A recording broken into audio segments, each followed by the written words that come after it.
How's it going, everybody? Thanks for stopping by my channel today. My name is Daryl, and we are back in the workshop again, and as always. I am back in here today because, as you remember, way back in May 8th, that is, of this year, 2024, my ham radio tower got hit by lightning.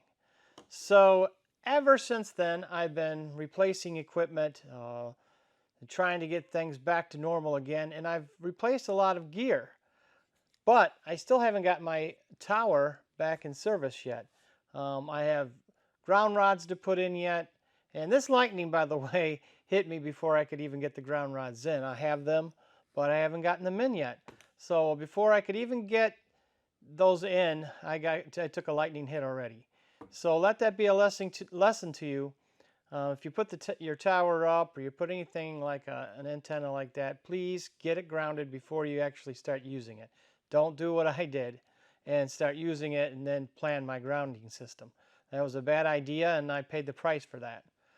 So, in order to get ready to start putting antennas back on the tower again, now there's antennas up there. The one at the very top, that is a diamond antenna, a diamond dual bander, and I have the replacement here in this box right here.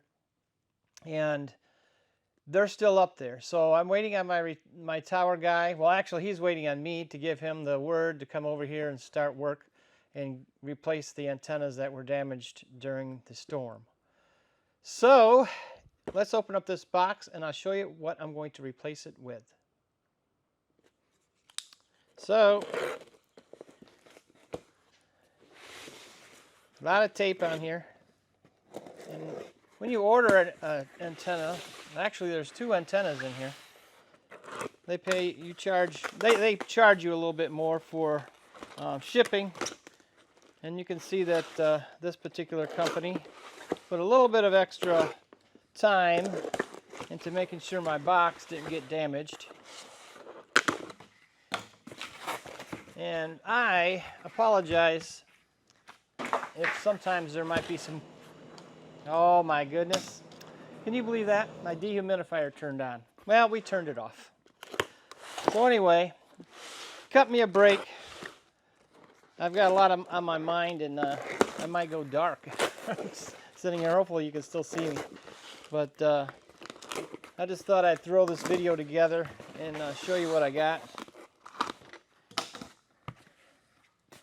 All right. Let's see if we can open up this box this way. Oh, it's a toughie. I guess I gotta open it up by the end.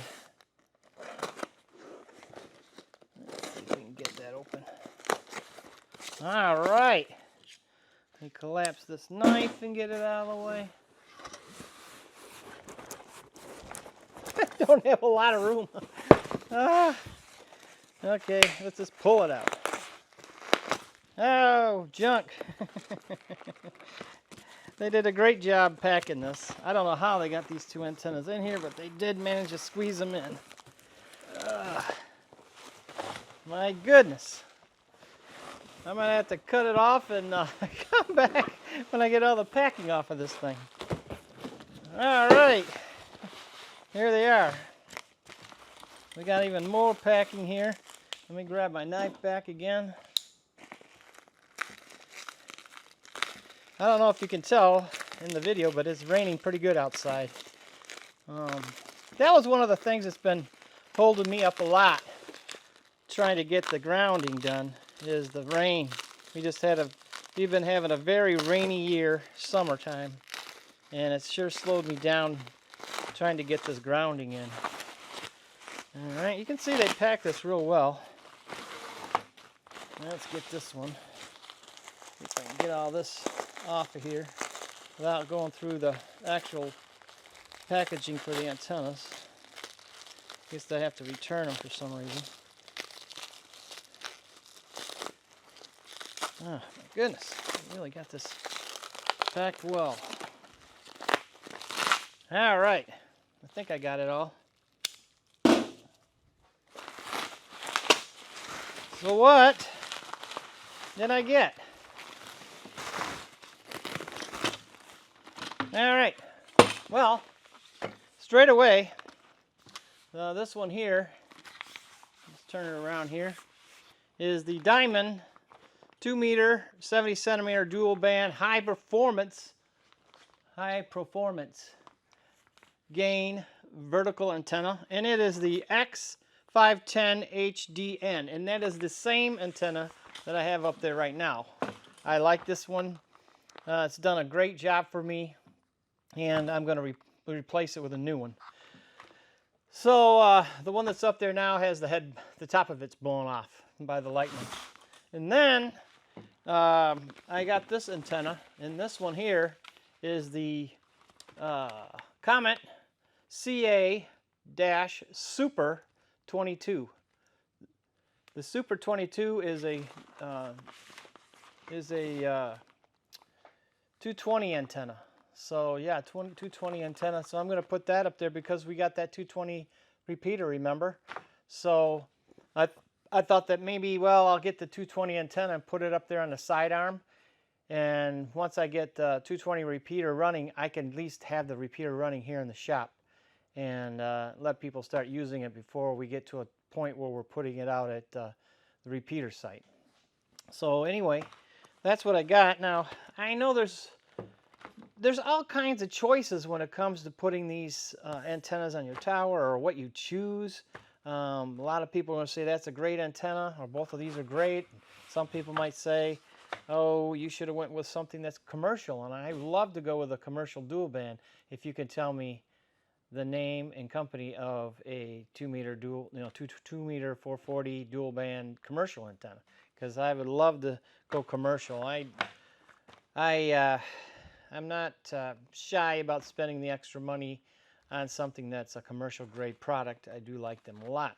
In fact, we switched out our Diamond antenna that was on our tower for the club to a commercial DB Products antenna. It's not a dual band, of course, but we went commercial on that, which we should have done from the beginning because we had so many problems with the one that we had up there.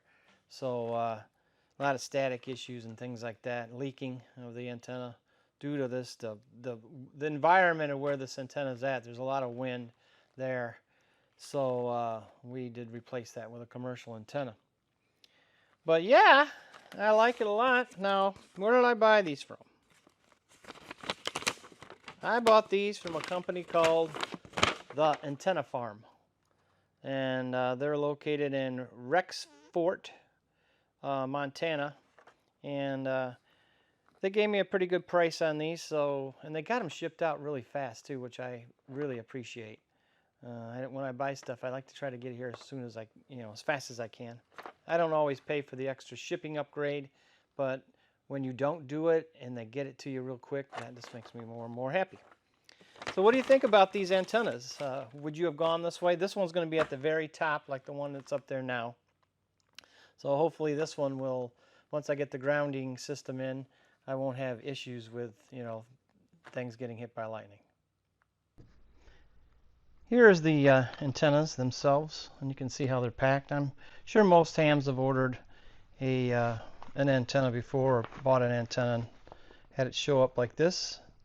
So this is what I've gotten here, and this is the 220. So yeah, pretty nice. So I can't wait to get these two up and get operating with them. I've never operated on 220 before as a ham. So as you know, we got that repeater. And then I picked up that Kenwood D75 handheld, which I'm really enjoying a lot. Like I said in my other videos, to me, that's the best ham radio and HT that I've had since becoming a ham. I've had the ICOMs, I've had different ones, and I'm not saying that their quality is bad. I'm just saying that for the nowadays, for as much as I can jam in one of these radios, this is the nicest one I've had. I've had O2 ATs. The ICOM is the ICOM. Actually, the ICOM O2 AT is the first handheld I ever had. Then I had the 32. Was it the IC32A? Maybe it was. I had that one, and then I've used a lot of Motorola handhelds over the years, but for this Kenwood, I really enjoy it. It's got 220 on it, so I'm looking forward to that. But yeah, this is what's going up there. So this one here, I'm going to have to, I've tracked down some side arms for the tower. I'm going to have to save up some money and purchase those. I might just purchase one and get it up here and get it on the tower and get this antenna up there.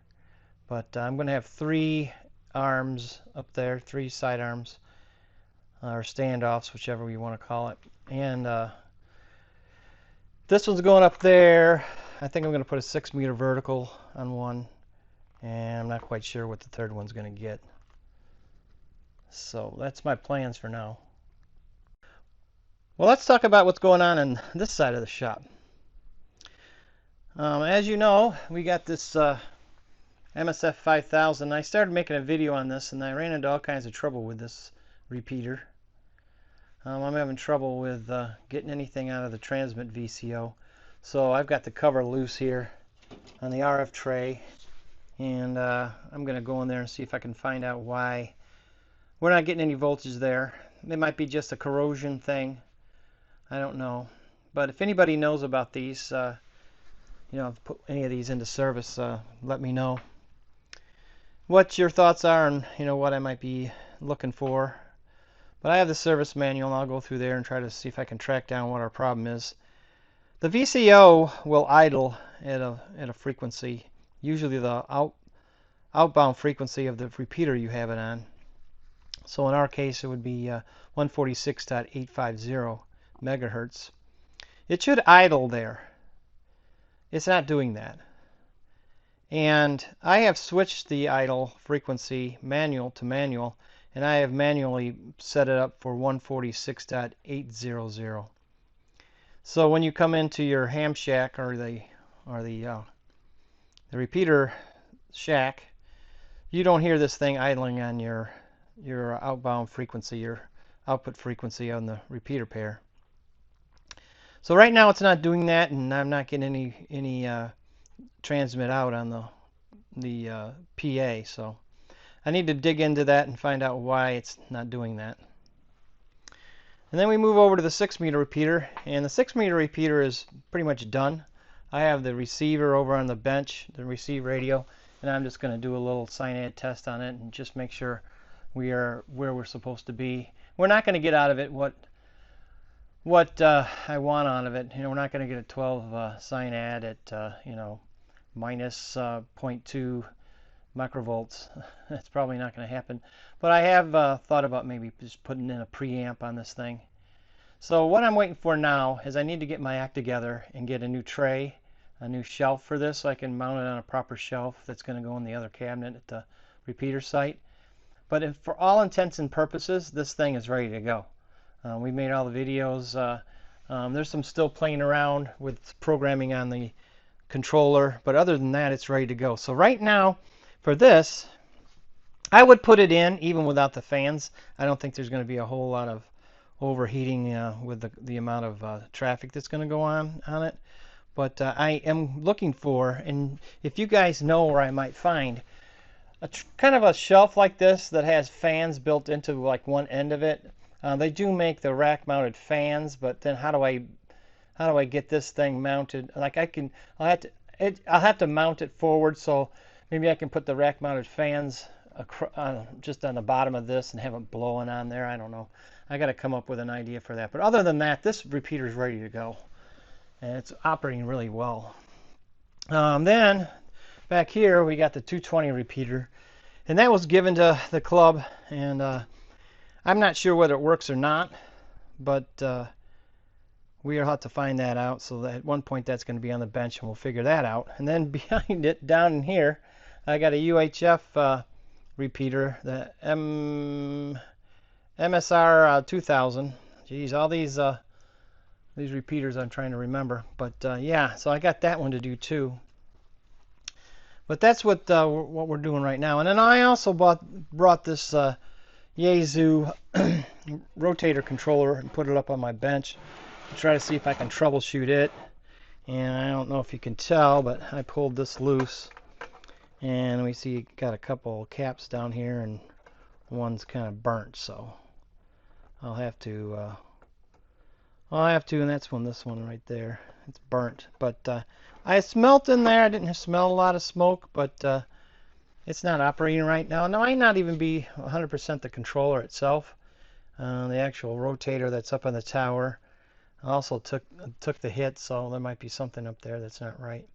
But anyway, we do have another rotator to replace this one with, so it's no big deal if I don't get it done right away.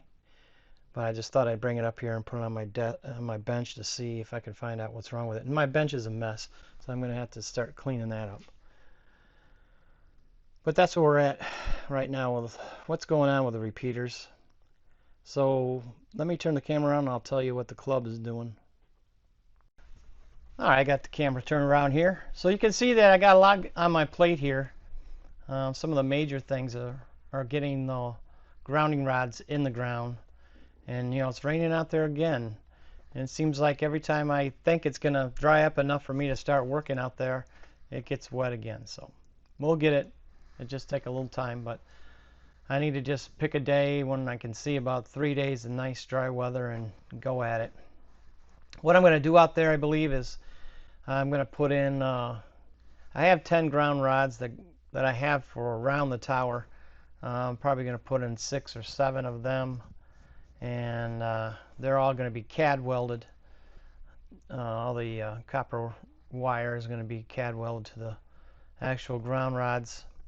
So and that's a whole deal, trying to set my climber up with either doing the climbing on one day and then doing the CAD welding for the ground rods on another day. So that's going on.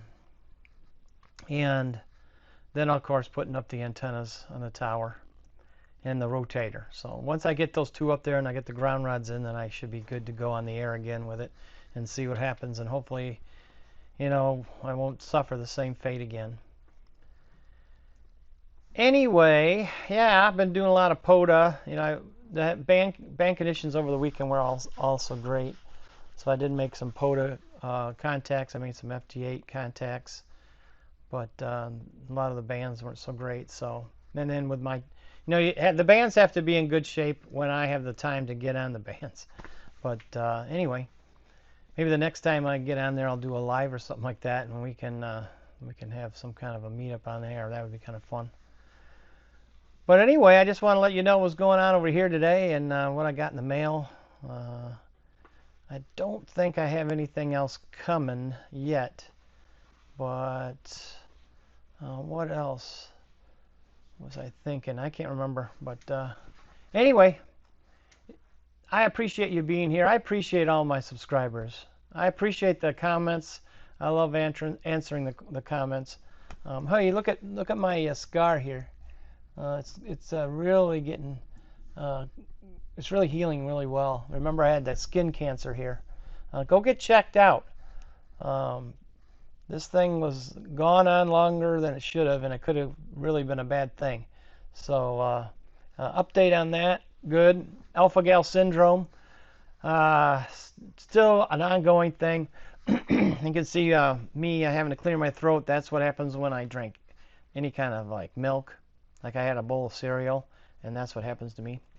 And then I get really bad leg aches if I have a lot of dairy, and then if I really go overboard, I get like diarrhea and really bad stomach cramps. So not good. But I'm learning how to deal with it. I have had pork, and pork doesn't seem to bother me as much as dairy. Dairy bothers me a lot more. I haven't had any beef. This next month it'll be 1 year without any beef at all. So I've been thinking about trying some beef and see what happens, just a little bit, and trying it and see what happens. But I don't want to go back to a diet where I was eating a lot of pork or anything like that again. My cholesterol has been down, way below what the doctors even wanted it to be at. So I'm really liking that. So I don't want to return to the old ways. So anyway, I just want to let you know what was going on with those two things. And just thank you for being here today. Thank you for subscribing to my channel. I appreciate that a lot. And we'll move forward with this these other projects. Like I have a video started with the VHF repeater here. It's really difficult to do because it's on the ground. This thing is like 150 pounds, so it was really hard for my wife and I to get it up on the the little furniture cart that I got it on. But it was really pretty tough to get that thing on there. And I really need like one of those lifts, like I can get at Harbor Freight. You put it on there and you pump it up, and you get it pumped up to the size that you can work on stuff with. So I really like to have one of those. It's not in the budget right now, but I really would like to have one. And so I started making the video, and it was so difficult because I was trying to read the manual and try to do what I did was in the video is I was doing the alignment on the front end filters on this thing, and got it to receive again, and it's receiving pretty well on our input frequency, but I'm not, like I said, I'm not getting any VCO, transmit VCO idle activity at all. And it's, of course, if you don't have that, then you're not going to key up the PA. So I do have an alarm on that. So I might piece together the rest of this video and just the rest of that video and post it, and then we'll see what goes on after that. But it's really pretty tough to make a video when you don't know what you're doing either. You know, I've never worked on one of these before, so I really don't know. You know, I'm taking a little bit at a time, and I'm sure you don't want to sit there and watch me reading and swearing, maybe sometimes swearing when I can't figure out what I'm supposed to do. So there's not a whole lot of information out there from other guys or gals that have worked on these things, giving you some pointers. So you're kind of discovering everything on your own. But anyway, thank you for being here today, and I appreciate it a lot, and I hope you come back for the next one. And if so, I'll catch you then.